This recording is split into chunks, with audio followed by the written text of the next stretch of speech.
Friends എല്ലാവരും എന്ത് ചെയ്യുകയാണ്? ഇന്നിപ്പോൾ ഇതാ കണ്ട ഞണ്ടാണ് കിട്ടിയേക്കണം. ഞണ്ടെന്ന് പറയുമ്പോൾ ഇത്തിരി വലിപ്പമുള്ള നല്ല വലിയ ഞണ്ടാണ് കിട്ടിയത്. അപ്പം ഞാനിപ്പോൾ ടേസ്റ്റി ആയിട്ടുള്ളൊരു ഞണ്ട് തോരൻ എങ്ങനെയാണ് വെക്കണതെന്ന് നിങ്ങൾക്ക് കാണിച്ചു തരാം. അപ്പോൾ അതിന് എന്തൊക്കെ വേണമെന്നുള്ള കാണിക്കാം. പിന്നെ ഞാനിതൊന്ന് ഞണ്ട് കട്ട് ചെയ്ത് ക്ലീൻ ചെയ്തെടുത്തുകൊണ്ട് വരാം. ഞാനിപ്പോൾ ഞണ്ട് നന്നായിട്ട് വൃത്തിയാക്കി കൊണ്ടുവന്നിട്ടുണ്ട്, നന്നായിട്ട് ക്ലീൻ ചെയ്തെടുത്തിട്ടുണ്ട്. അപ്പോൾ അതിന് ശേഷം ഞാൻ ഇപ്പോൾ ഒരു നല്ല മീഡിയം 2 സവാള എടുത്തിട്ടുണ്ട്. പിന്നെ പച്ചമുളക്, വെളുത്തുള്ളി, കുറച്ച് ഇഞ്ചി, കരിവേപ്പിലയും കൂടെ ഇട്ടിട്ടുണ്ട്. ഇനി നമുക്ക് ഇതിൽ അരപ്പിനായിട്ട് ആവശ്യമുള്ള സാധനങ്ങളൂടെ ഞാൻ കാണിക്കാം. ഞാനിപ്പോൾ ഇത് ഇത്രയും ചേർത്തിട്ടാണ് ഇത് വെക്കാൻ പോകുന്നത്. ഇതിൽ കുറച്ച് നമുക്ക് മഞ്ഞൾപ്പൊടിയും കൂടെ ഇടണം, ഒക്കെ ചേർക്കണ്ട. അപ്പോൾ ഞാൻ ഇത്രയും ചേർത്തിട്ടാണ് ഇത് വെക്കാൻ പോകുന്നത്. ഞാനിതിൽ വെള്ളം ചേർത്തിട്ടില്ല, കാരണം എന്ന് വെച്ച് കഴിഞ്ഞാൽ ഇതിൽ നിന്ന് തന്നെ ഒരു വെള്ളം ഊറി വരാറുണ്ട്. അപ്പോൾ അതുകൊണ്ട് ഞാൻ വെള്ളം ഒഴിച്ചിട്ടില്ല. ഒഴിക്കാതെ ഞാനിപ്പോൾ വെച്ച് അടച്ച് വെക്കുകയാണ്. അടച്ച് വെച്ചത് വേവിക്കാം.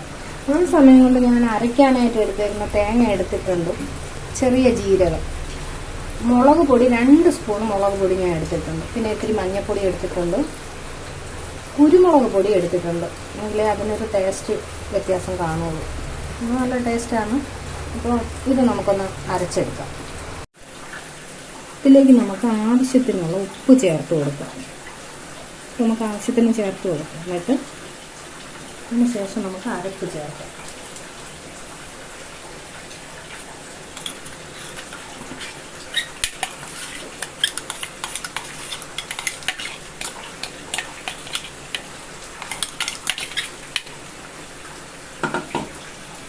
ആവശ്യത്തിനുള്ള അരപ്പ് നമ്മളതിലേക്ക് ചേർത്ത് കൊടുത്തിട്ടുണ്ട്. ഇപ്പോൾ ഞാൻ കൂടുതൽ വെള്ളമൊന്നും ഇതിൽ ചേർക്കാതെയാണ് ചെയ്തത്.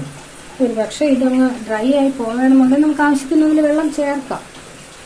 അപ്പോൾ നമ്മൾ ഈ അരപ്പ് എടുക്കുന്ന അതേ ഇതിൽ തന്നെ കുറച്ച് വെള്ളം ചേർത്തിട്ട് നമുക്കിത് ഒഴിക്കാം.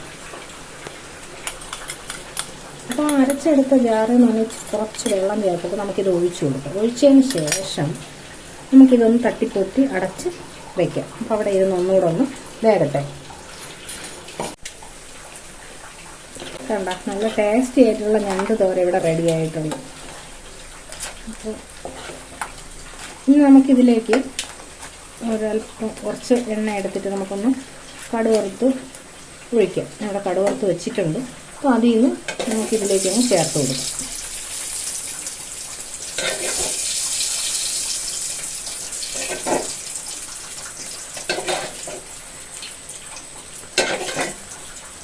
ഇങ്ങനെ ചേർത്ത് കൊടുക്കാം. നല്ല ടേസ്റ്റി ആയിട്ടുള്ള ഞണ്ട് തോര ഇവിടെ റെഡി ആയിട്ടുണ്ട്. അപ്പോൾ നിങ്ങളെല്ലാവരും ഇതൊന്ന് ട്രൈ ചെയ്ത് നോക്കണം. നല്ല ടേസ്റ്റാണ്. അപ്പോൾ എൻ്റെ ചാനൽ എല്ലാവരും വാച്ച് ചെയ്യണം. നിങ്ങൾ എൻ്റെ ചാനൽ ഇഷ്ടപ്പെട്ടാൽ സബ്സ്ക്രൈബ് ചെയ്യണം, സപ്പോർട്ട് ചെയ്യണം എല്ലാം. പിന്നെ എന്തെങ്കിലും കമൻറ്റുകളുണ്ടെങ്കിൽ അത് അറിയിക്കണം. അപ്പോൾ മറ്റൊരു വീഡിയോയിൽ നമുക്കിനി വീണ്ടും കാണാം.